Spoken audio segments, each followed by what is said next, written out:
I caught my wife flirting with another man. She didn't hide anything, so we broke up. But I continued to serve, and I developed feelings for the general's daughter. I stumbled upon my wife on the dance floor, far too close to some guy. Whatever they were doing, it barely qualified as dancing. It was clear she had overindulged in alcohol.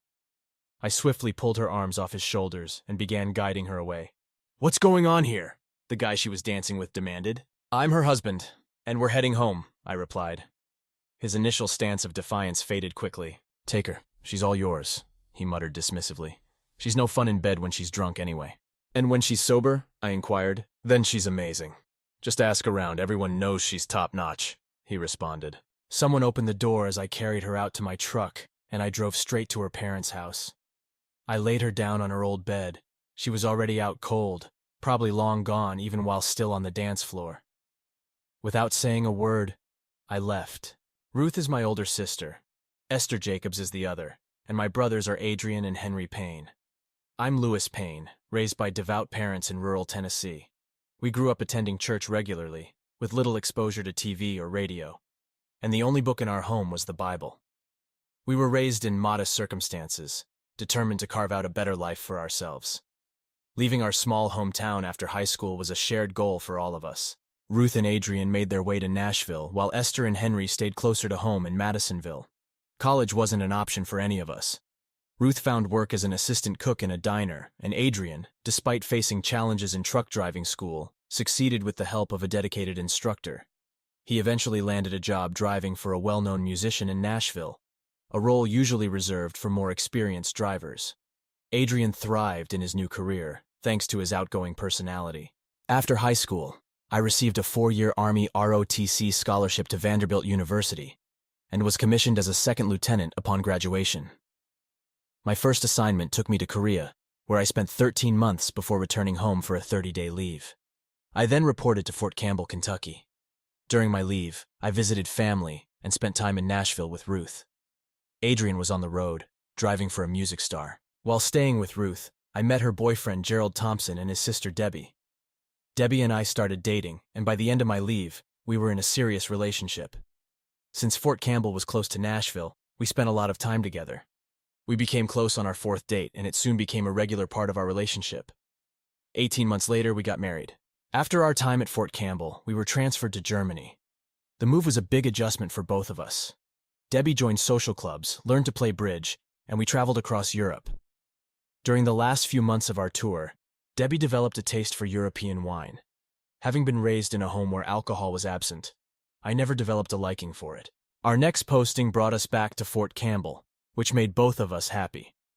We settled into government housing and enjoyed about 6 months of contentment. Then Debbie started spending more and more time in Nashville.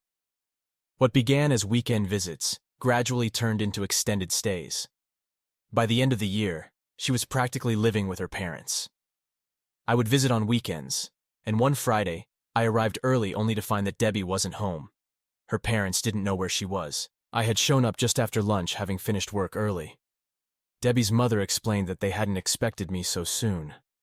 As I was about to take my overnight bag to Debbie's room, her mother tried to stop me. "Let me tidy up first," she said. "It's fine," I replied, entering the room. It was a mess, with dirty clothes scattered everywhere. The bed was covered with laundry, but it looked like it hadn't been slept in for a couple of nights. Her mother was picking up some of the dirty clothes when she tried to kick a pair of underwear under the bed. I managed to get her out of the room by saying I needed to use the bathroom. After she left, I retrieved the underwear from under the bed and found 2 more pairs, one of which appeared to have some incriminating evidence. I took them to the living room and showed them to Debbie's mother, who had just finished a phone call. Holding up the underwear, I asked, "How long has she been seeing other men?" "I think that's something you'll need to discuss with her," was her only response. I went back to the bedroom, grabbed my overnight bag, stuffed the underwear into a side pocket, and headed for the door. "Are you coming back?" her mother asked. Without bothering to respond, I left and drove straight to Ruth's house. Although Ruth and Debbie's brother had stopped dating years ago, they remained friends. Since then, Ruth had married Eric Wyndham, who owned a music store. Debbie and I had returned to the States for their wedding. While driving to Ruth's place, I called her, and she told me where to find her hidden key. She was busy and couldn't chat, but she mentioned she wouldn't finish work until midnight since she had to close the restaurant that night. Once I arrived at her house, I tried calling Debbie but got no answer, so I left a message. "This is your husband, the only man you're supposed to be with. I need an explanation for why that's no longer the case. I also want to know how many other men there have been, and why." Eric came home around 7, and I filled him in on everything. Ruth called a bit after 8, informing me that Debbie's brother had just heard from a friend that Debbie was drunk and flirting with several men at a local bar. He was heading over to pick her up and take her home. Ruth told him not to worry because I was already there and would handle the situation. When I dropped Debbie off on her bed, both her parents were present. Her mother started blaming me, saying that Debbie's behavior was my fault because I took her to Europe, where she learned to drink and engage in all sorts of undesirable activities. I glanced at them briefly, walked out, and returned to Ruth's house. Eric and I talked until Ruth got home, and then the three of us stayed up talking well past 3 a.m. I crashed on their sofa again and woke up at 7, made myself a cup of coffee, and sat on their front porch, preparing myself for a conversation with Debbie. Ruth and Eric joined me around 9, and we continued talking for another hour. They wanted to know what my plans were, but I told them I hadn't figured it out yet. The next day, around 10 a.m., I rang the doorbell at my in-laws' house. Debbie's father answered and let me in.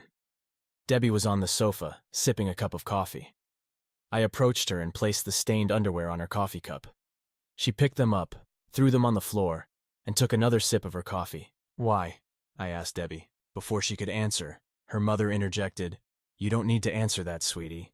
"Stay out of this," I replied coldly. "Why?" I asked Debbie again. She looked up at me and said, "I needed to feel loved and you weren't around." "How many times have you needed love and I wasn't there?" I pressed. "What do you mean?" she asked. "How many times have you cheated on me with other men?" I repeated. "I don't know," she responded. "Take a guess," I urged. "Maybe a couple of dozen," she said hesitantly. "How many different men?" I asked. "I'm not sure," she said. "Take a guess," I insisted. 6, maybe 7, maybe 10. "I'm not really sure," she answered. "Does our marriage mean anything to you?" I asked. She looked up, stared directly at me, and took another sip of her coffee without replying. Walking out, I returned to Ruth's place and quickly told them what had happened. "Did she show any remorse or offer an apology?" Ruth asked.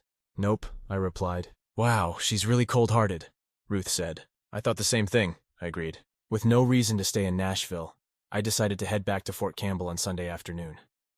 I was surprised when Debbie walked into our house. I was lying on the sofa, and she sat on the armrest where my feet were. After a few minutes, she said, "I'm sorry. Don't say another word. If your only excuse for cheating is that I wasn't around when you wanted intimacy, that's pretty pathetic. You deliberately stayed away from home so I couldn't meet your needs. Instead of coming home to your husband, you chose to get drunk and sleep with strangers. That's a terrible reason to ruin a marriage. Your parents are just as responsible for this as you are for letting you behave this way. The only thing left for you to do is pack your things and leave." "I don't want to leave. I've apologized and promised it won't happen again."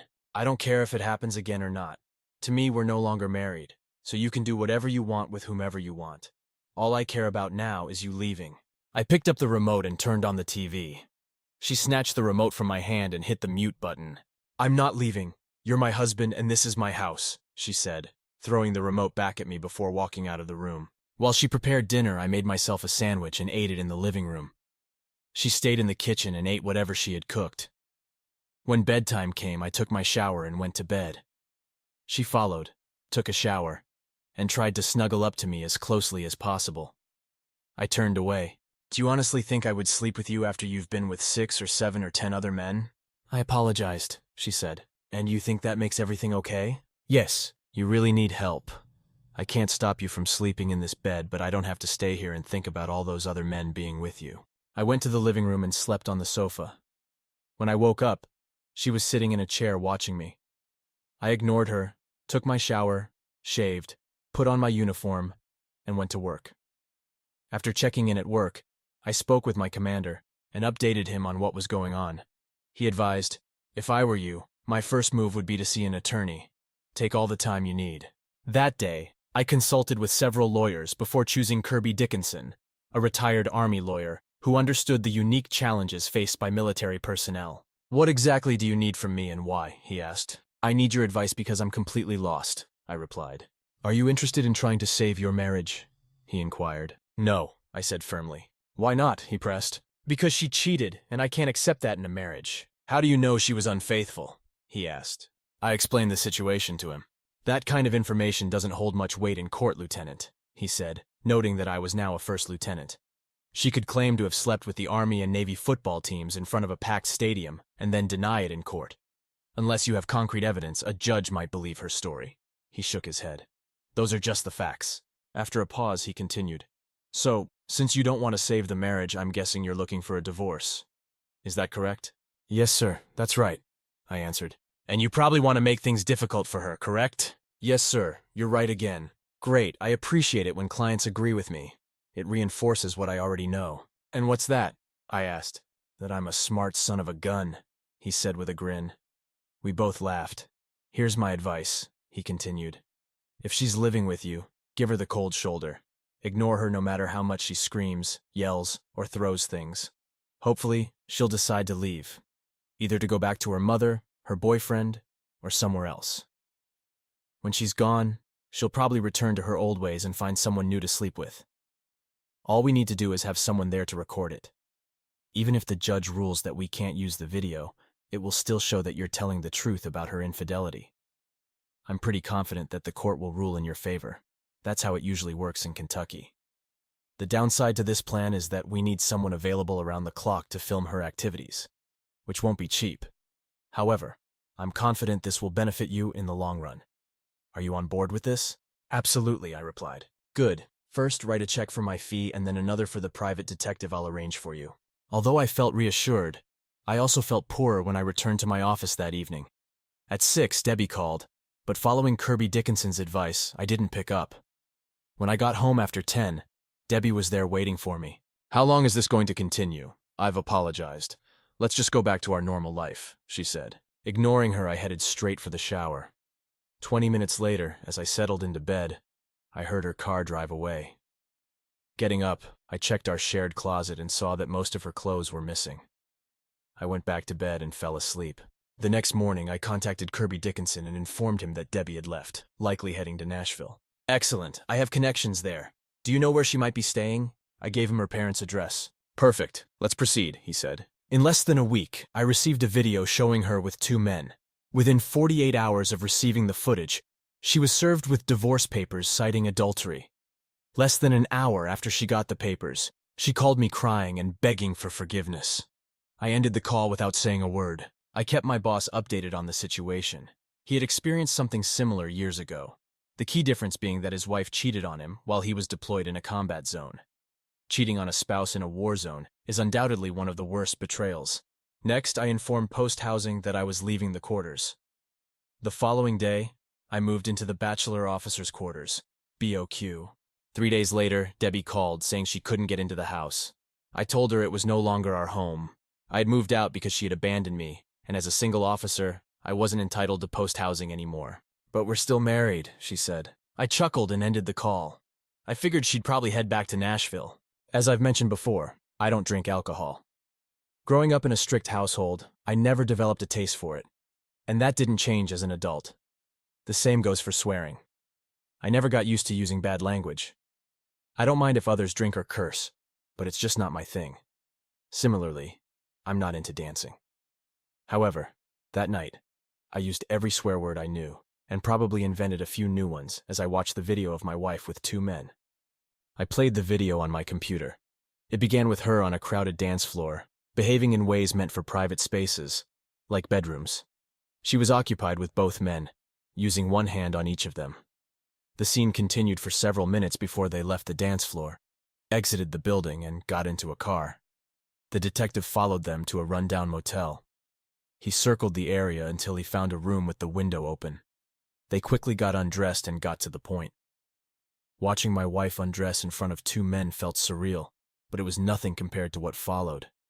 Initially, I thought she might be drunk, but her words suggested otherwise. "Come on, guys," she said. "Show me what you've got." "I've never done this with 2 at once." The taller man replied, "It will be an experience. You'll have more guys in and out of you than you could ever imagine. Don't call me that. I hate that word, she protested.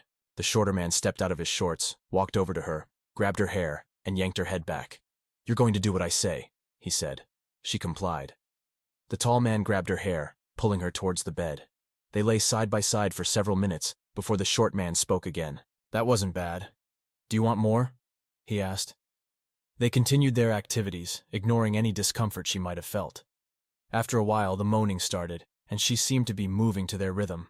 I shut down my computer, feeling overwhelmed. Her behavior was beyond rational explanation. She had claimed that her need for love drove her to cheat, but that excuse seemed incredibly weak. When I confronted her, she didn't even try to deny what she had done. Her parents likely knew about the underwear I took and could guess what they revealed. They probably spoke to her first thing the next morning, so by the time I arrived, she was well aware that the truth was out. That week at work was a relief. Staying occupied from morning until night helped distract me from the disturbing memories of the video. On Friday, Kirby Dickinson called to inform me that we had a meeting scheduled with Debbie and her attorney on Monday. When I arrived, Debbie was accompanied by her parents. I asked Kirby to suggest to her attorney that it might be best if her parents were not present for the graphic video we planned to show. Kirby conveyed this to Debbie's lawyer, and I saw him discussing it with Debbie and her parents. Debbie was visibly upset and shook her head in disagreement. I overheard her saying, "I don't believe them." It was clear that all pretense was gone, and as Kirby had put it, the game was on. The process moved quickly. Debbie's attorney requested that the adultery claim be dropped and replaced with a charge of mental cruelty. He argued that I had caused her so much emotional pain that she could no longer be around me, which supposedly justified her staying almost exclusively with her parents. Kirby and I exchanged glances. My computer, set up with the video cued to the precise moment I had paused, was on the table. "Debbie, are you certain you want your parents to see this?" Kirby asked. Debbie responded with defiance. "See what? Me holding hands with someone, dancing with him? Go ahead, show your worst." I pressed play, and the entire room witnessed the video. "Stop it! Oh my God, stop!" Debbie shouted. Her screams echoed with the same intensity as when she had continued her activities with the men in the video. Her mother fainted, and her father, trying to revive her, fixed an angry gaze on Debbie. Once her mother regained consciousness, her father addressed Debbie with a stern look. "I want you out of our house today," he declared, his voice filled with disappointment. The revelation of Debbie's actions had drastically changed their perspective. He helped his wife up gently and began to leave the room. Pausing at the door, he turned to me and said, "You didn't have to go that far, you know. Would you have believed me otherwise?" I asked. "Probably not, but surely there was a better way," he responded. "There was," I replied. "Your daughter shouldn't have cheated." After that encounter, I never heard from them again. When it came time for the court date, neither Debbie nor her lawyer showed up. 6 weeks later, I was officially divorced, retained all of our modest assets, and didn't have to pay any alimony. Another 6 weeks later, I received orders to deploy to a conflict zone in the Middle East. Before leaving, I spent 2 days with Ruth and her husband, then returned home to visit my parents and siblings. I left my truck at my parents' house for my father to use while I was away. Adrian was busy with another tour, and my other 2 siblings were still living in Madisonville, both married with children. My year in the Middle East passed with only a few troubling memories. Upon returning, I was promoted to captain, which was a nice boost. The next assignment sent me to Fort Leavenworth, Kansas, where I was given command of the garrison at the Command and General Staff College. This was a prestigious position for any captain, but being assigned there as a relatively inexperienced officer seemed like a mistake. I even called the assignment office in Washington, D.C. to double-check. "Captain Payne, are you complaining?" the officer asked. "Because if you are, there are plenty of other captains eager to take your place." "No, not at all," I quickly replied. "I'm very content. I just wanted to make sure I wouldn't be reassigned after a few months if someone noticed a mistake." "Don't worry, Captain Payne. You're assigned here for 3 years, unless, of course, we need you back in the Middle East. If that happens, feel free to send one of those other captains you mentioned instead of me," I joked. We both shared a laugh over that. Adjusting to my new role didn't take long.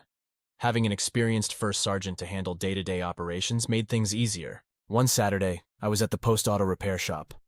This place offered space and tools for minor vehicle repairs, and an expert mechanic was available to help if needed. I wasn't a professional, but growing up in the country had given me enough skills to manage basic repairs like changing oil. When I got there, the shop wasn't busy, so I began changing my oil. The shop had 3 pits for working under cars. I was about 5 minutes into my task when another vehicle pulled into the pit next to mine.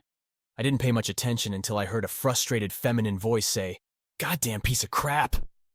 The noise stopped briefly, only to be followed by a wrench dropping and hitting the concrete. "Ouch, damn it!" came the voice again. Amused, I decided to offer some help.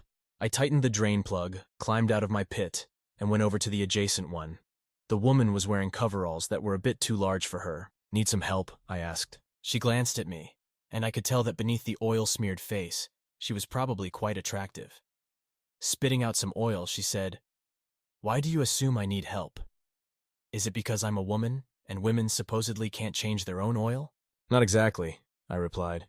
"It just sounded like you were having a hard time, so I thought I'd offer a hand." "I appreciate it, but I'm fine. I know what I'm doing. I just really dislike this car," she said. "All right then. Have a good day," I replied, returning to my car to finish adding the oil. Once I was done, I left, not seeing her again. The following week, I attended a cocktail party hosted by the commanding general. My invitation came because of my role as garrison commander, not because I mingled with the high-ranking generals and colonels stationed at Fort Leavenworth. With a Coke in hand, I wandered around, hoping to find other officers around my age and rank that I might relate to. I wasn't optimistic about meeting anyone, and, unsurprisingly, didn't. Checking my watch, I realized I had about 15 minutes before it would be polite to leave. The backyard seemed like a pleasant spot to pass the time, so I made my way there. Just as I was about to exit the room, I overheard a voice say, "Anyway, Dad kept insisting that I learn to do things myself in case I ever got stranded, so I decided to change my own oil. It took forever, and I ended up covered in oil from my hair to my fingernails and even got some in my mouth. I spilled it all over the instruction manual too, making it almost unreadable. But the worst part was when this incredibly good-looking guy offered to help, and I turned him down. If I'd been smart, I would have asked for his name and number." Her group laughed, but then another woman asked, "What do you mean you should have asked for his number? You've never done that before." "I know, but there was something about him, something I can't quite describe. Even though I was frustrated, I felt something special," she replied. "Wow, he must have been quite impressive," the other woman commented. "I think he was," she responded. I smiled to myself and tried to spot who had been talking, curious about what she looked like without the oil. I stepped through the doors onto the patio and scanned the area. To my right, there were 3 women. One of them, who seemed to be around my age or maybe a few years younger, briefly met my gaze before I turned and went back inside. It was clear she recognized me. Finding a spot in the corner where I could observe without being noticed, I watched as the 3 women came in and headed straight for the front door. Typically, in military homes, there is a stand by the front door where visitors leave their calling cards with their name and rank. It's a common practice for military guests to leave a card each time they visit. The women approached the card tray and began sifting through the cards. They found one and huddled around it, examining it before looking over at me. I tried my best to blend into the background, but being the only company-grade officer, second lieutenant, first lieutenant, or captain, among a group of field-grade officers, major and above, was rather conspicuous. Figuring out which card was mine wouldn't have been too hard since I was in uniform, and the only officer below the rank of major. Additionally, the nameplate on my uniform clearly read, Payne. Debating whether to approach her and mention her car, which would reveal my identity, or to wait and see how things unfolded, I decided to hold off. I hadn't had a real date in ages, and was eager for a connection, but patience seemed like the better option. When I felt it was the right moment, I made my way to the hostess, Major General Morris T. Woodley's wife, thanked her for the evening, and then retrieved my hat. It was easy to spot since it was the only one on the table without gold braid on its bill. Several times, I discreetly glanced at the 3 women, who were equally discreetly observing me. The intriguing woman and I had 2 things in common: the general's party and the auto repair shop. I couldn't linger at the general's house hoping she might appear, but I could certainly hang out at the shop. By Saturday morning, I was busy washing and waxing my truck at the shop. I was nearly finished when I spotted her car arriving. Instead of coveralls, she was wearing jeans and a white t-shirt adorned with gold glitter. While my truck was inside the building, she parked outside. As she got out of her car and walked toward the shop, A man I recognized as a major from the BOQ approached her. He began talking to her, and it seemed she was trying to escape the conversation, but he kept her engaged. Our eyes met for a brief second before I looked away. Since I was done and there were people waiting for my spot, I had to leave. Her gaze stayed fixed on me as I got into my truck and drove off. After pulling over to the side of the road, I waited. Within 5 minutes, I saw her driving quickly toward me, so I headed to the post exchange, PX, similar to a Walmart. The parking lot was crowded, and I had to park quite far from the entrance. Reserved spaces close to the door included one marked for the commanding general, and I noticed her car was parked there. For a moment, I considered going home instead. Fortunately, I decided against it. As I entered the PX, she was standing right inside the door. "Playing hard to get?" I asked with a smile. "No, sir. Why are you trying to get me?" She burst out laughing. "That's an interesting question. I'm not sure. Can you actually be won over?" "Probably, but I'm not exactly easy." Pointing toward the snack stand down the hallway, she asked, "Would a Coke be enough?" I chuckled. "As long as you don't expect too much." At the snack stand, we each got a Coke. Hers was diet, and she paid for both. We found a table and ended up talking for 3 hours without realizing it. Her phone rang at least 6 times, but she ignored each call. Finally, she checked her watch and jumped up. "Oh no, I have a date. I need to go." I stood up. "Now who's being elusive?"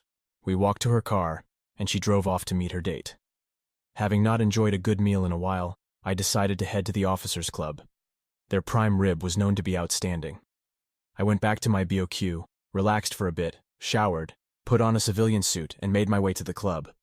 The dining room was closed for a private event, but the grill was open, so I decided to eat there. After finishing my meal, I started to leave and glanced into the dining room. In the doorway, dancing closely together, were the major from the BOQ and... Wait, I realized I didn't know her name despite all our conversation. I'd never asked, and she hadn't shared it. I stayed and watched them dance until they were jostled by another couple, and she looked over at me. Quickly, I turned and headed for the exit. Since the BOQ was a short walk away, I made my way there. The lobby had 2 large TVs, a bar, and a snack table frequently stocked by the officers' club. I settled in, had a Coke, and watched a NASCAR race rerun. After spending about 2 hours there, I was ready to head to my room when the major came in. He grabbed a beer and took a seat in a large chair close to mine. He struck up a conversation about the race and then asked, "Aren't you the garrison commander?" "Yes, I am," I replied. He extended his hand. "I'm Ernie Bigelow from Post G3 Operations." "Louis Payne," I said, shaking his hand. "You already know where I work." We took a seat and started chatting. Ernie was easy to get along with, so after a bit, I mentioned that I had seen him dancing earlier at the club. "Your date seemed familiar," I said. He laughed. "That's because she is. She's General Woodley's daughter, Christina." "Just curious, but is there anything between you two?" I asked. He chuckled. "No way. Nobody gets close to Miss Iceberg. I've gone out with her a few times, but every time I think we're making progress, she shuts me down." "Why do you keep trying then?" I inquired. "Honestly, I'm not sure. Maybe I'm hoping she'll warm up, or maybe I just enjoy the challenge." He glanced at me. "It's funny you asked about her, though. She saw you tonight and asked if I knew who you were." He laughed again. I didn't want to deal with more competition, so I told her I had no idea. Ernie Bigelow and I ended up becoming friends. 3 days later, Christina Woodley called and invited me to dinner. I agreed to it. That evening, while sitting in the BOQ lobby, Ernie joined me. He looked at me and said, "I hear you've got a date with Christina." "Yes, Friday night." "How did you find out?" I asked. "I called her to ask her out and she told me right away that she had a date with you," he replied. "By the way, is it with who or with whom?" "Honestly, I was surprised myself," I said. "She's usually pretty private with her phone number. Mind sharing how you got it?" "I don't have it. She never gave it to me," I explained. "So how did you set up the date? You can't just show up at her door." I paused. "I didn't actually ask her. She called me. I hadn't really thought about how she got my number. She must have used the calling card I left at her place and had access to the post telephone directory. Simple as that." He stared at me and then burst out laughing. "Well, I'll be darned. I've known her for nearly 2 years, and she's never asked a guy out before. You must be something special." "I wouldn't go that far," I said. "Let me tell you something. Christina does date, but it's rare. Since I've been around, she's only gone out with me and 2 other guys. We're a tight-knit group and keep tabs on each other, hoping one of us will make some headway. So far, all she's shared are a few slow dances and a couple of pecks on the cheek. We continued chatting, and as mentioned, we had become friends. Ernie genuinely wished me luck with Christina. Just keep me posted, and I'll make sure the other two know how things are going with you. Our dinner dates went well. In fact, they went so well that I kept asking her out.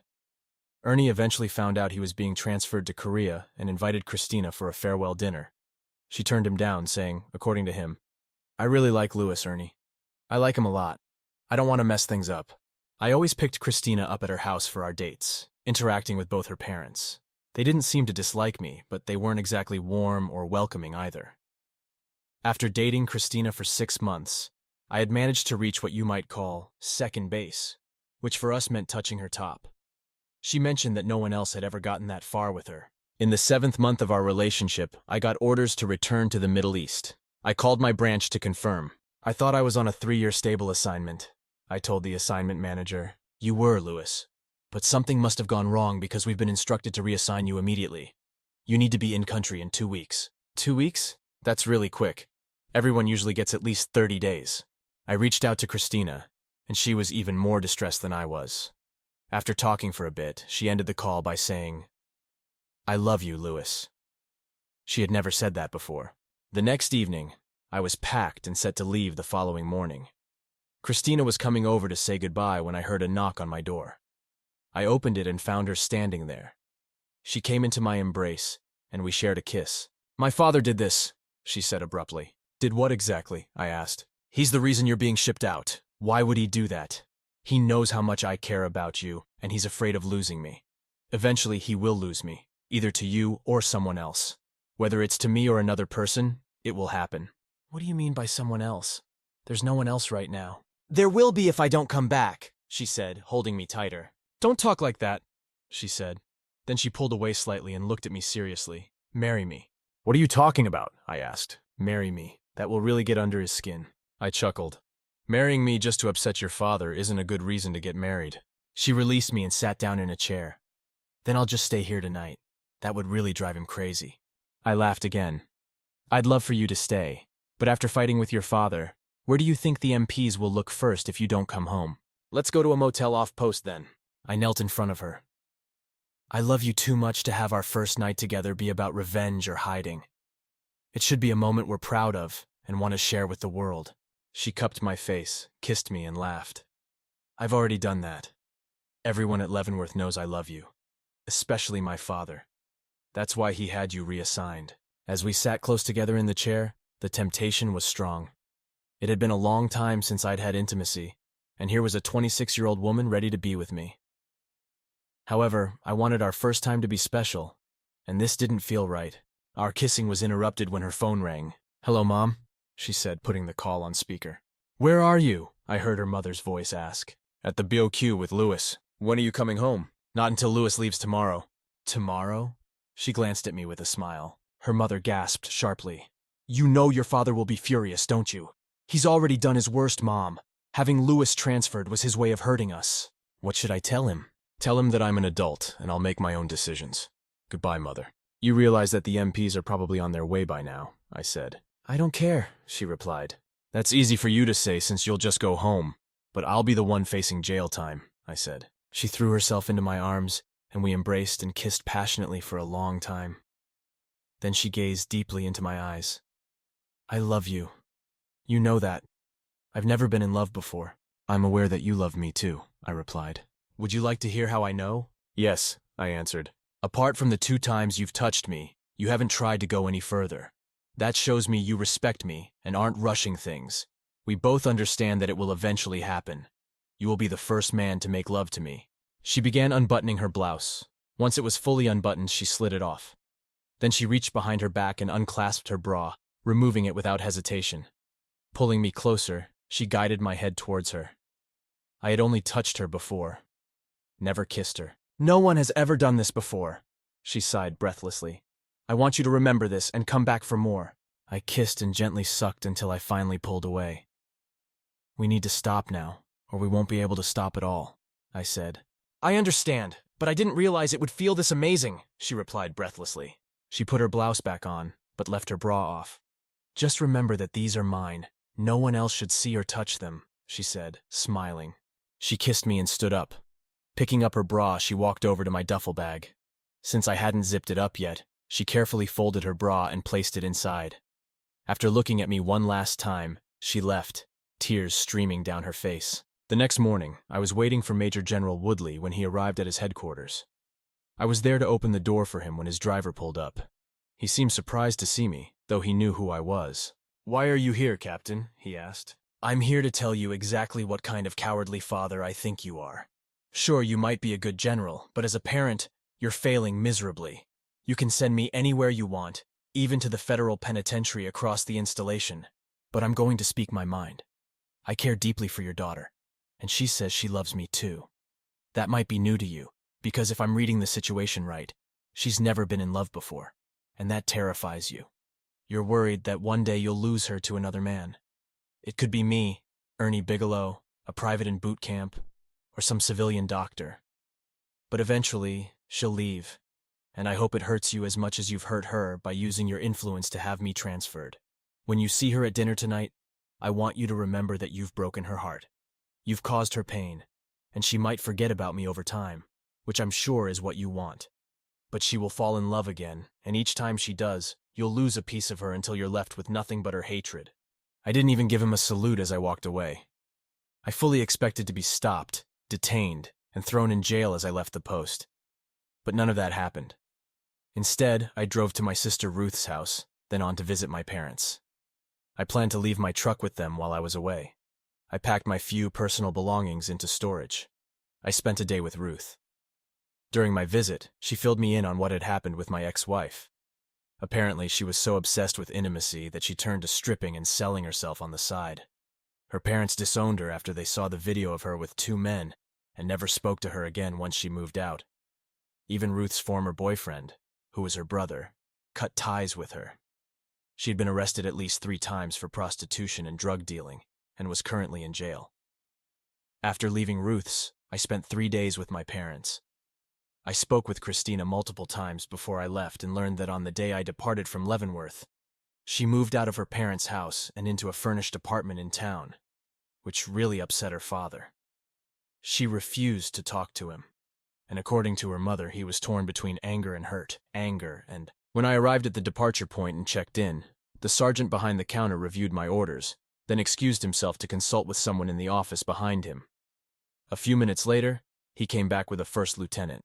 "Captain Payne, can you step into my office for a moment?" the lieutenant asked. I followed him into his office. "Please have a seat, Captain," he said, pausing to gather his thoughts. "Your orders have been revised. It appears that the original orders were issued by mistake. Fort Leavenworth is investigating the issue, but here are your new instructions. You are to return to Leavenworth and resume your previous duties." He threw up his hands in disbelief. "I've seen orders change before, but never where a service member is reassigned back to their old position.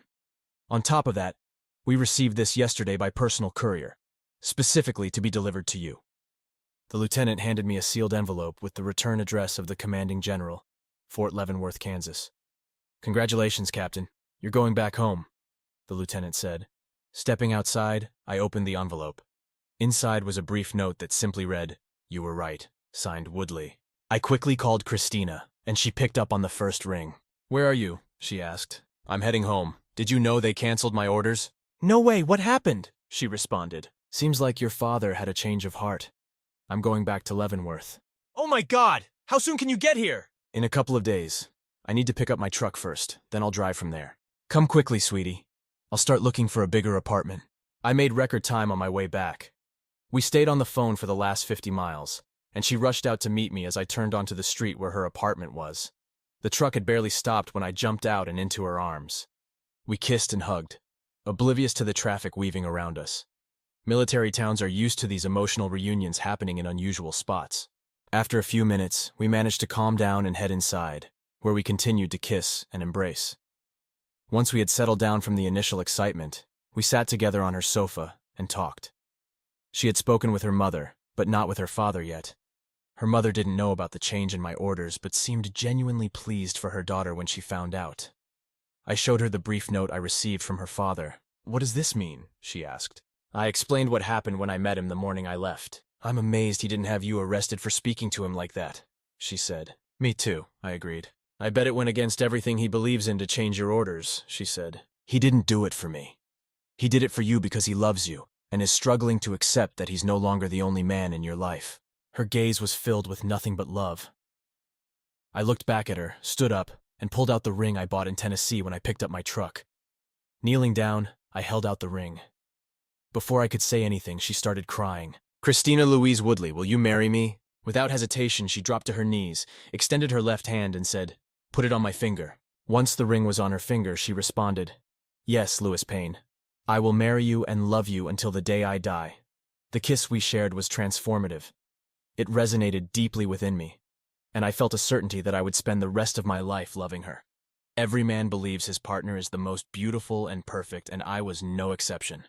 I suggested we stay at a luxury hotel for our first night together, but she declined. "This apartment is our first home.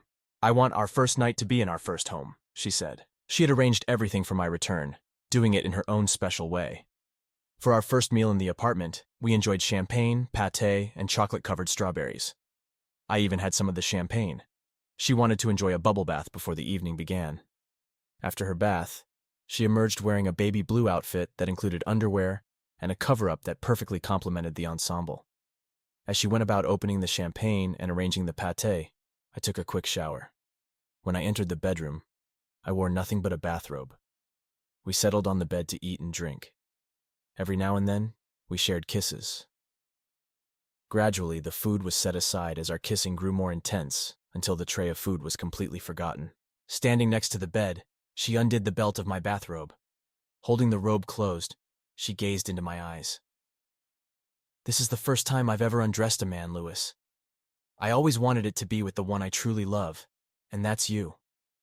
People call me an ice queen, but I promise to be the best lover I can when you want me to be," she said. She gazed up at me and said, "It's beautiful, Louis, and it's all mine. I've heard about women doing certain things, but I never imagined doing it myself. Now I can't wait." She exclaimed in delight, clearly experiencing something entirely new. The excitement and passion between us continued to build, and by the time we were finished, it was around 4 a.m. Her phone woke us up at 10 a.m. "Hello, Mother," she said brightly, putting the call on speaker as she usually did. "Good morning. Have you heard from Louis? Shouldn't he be back today?" her mother asked. She flashed a wide smile at me. "He came home yesterday and stayed with me overnight, Mother." Her mother's voice brightened. "Oh, really? That's wonderful news!" "He proposed to me, and I said yes," Christina continued. Her mother's excitement was evident. "That's fantastic! When are you planning the wedding?" Christina chuckled. "We haven't set a date yet. We were thinking we'd talk about it with you and Dad at dinner tonight. Is that all right?" Surprised by this news, I just stared at Christina, feeling a bit bewildered. She noticed and winked at me. "That sounds great. What kind of wine does Louis like?" her mother asked. "He doesn't usually drink, but he'll have a bit of champagne with us," Christina replied. "Perfect. We'll see both of you at 6:30. Does that work for you?" "That's ideal. See you then." "Should I tell your father about the engagement? Or would you prefer to do it?" her mother asked. "You can tell him if you think he'll take it well. Otherwise, we can have Louis do it," Christina said. After ending the call, Christina looked at me and said, "Make sure to take care of me, fiancé." It was a request I was always happy to fulfill. We arrived right at 6:30 and rang the doorbell. Her father answered. "Why are you ringing the bell? You have a key," he said to Christina. "I know, but I don't live here anymore, Daddy," she replied. I saw him flinch slightly, but his mood lifted when Christina hugged him and kissed him on the cheek. I heard her whisper a thank you as she kissed him. This was clearly going to be a tough conversation for him. He extended his hand for a handshake, which I took. "Dinner is ready, so let's get started," he said. We were shown into the small family dining room rather than the formal dining area. Christina and I took our seats on opposite sides of the table, and champagne was already poured. "Daddy, Mom, Louis has something he wants to share," Christina announced.